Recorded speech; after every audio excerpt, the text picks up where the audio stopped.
বৈষম্য বিরোধী আন্দোলনের সময় র্যাপিড অ্যাকশন ব্যাটালিয়ন র্যাব ছাত্র ও জনগণের উপর প্রাণঘাতী গুলি চালায়নি, এই দাবি করেছেন সংস্থাটির আইন এবং গণমাধ্যম শাখার পরিচালক লেফটেন্যান্ট কর্নেল মুনিম চৌধুরী।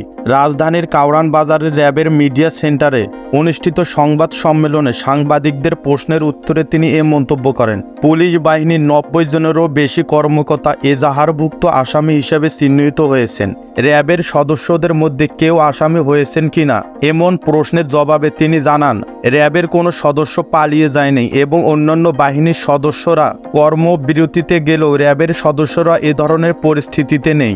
র্যাবের 10,000 সদস্যের মধ্যে প্রায় 44% পুলিশ বাহিনী থেকে এসেছে এবং আমাদের কোনো সমস্যা হয়নি। তিনি আরও বলেন, ছাত্র জনতার উপর র্যাব কখনোই মরণাস্ত্রের গুলি ব্যবহার করেনি এবং আমরা ছাত্র জনতার আন্দোলনের সমর্থনে রয়েছি।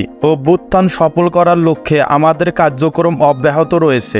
বৈষম্য বিরোধী আন্দোলনে গণহত্যায় জড়িতদের আটক করার বিষয়ে র্যাবের কার্যক্রম সম্পর্কে জানতে চাইলে লেফটেন্যান্ট কর্নেল মুনিম ফেরদাউস জানান, গত 5 আগস্টের পর থেকে র্যাব মোট 1077 জনকে আটক করেছে।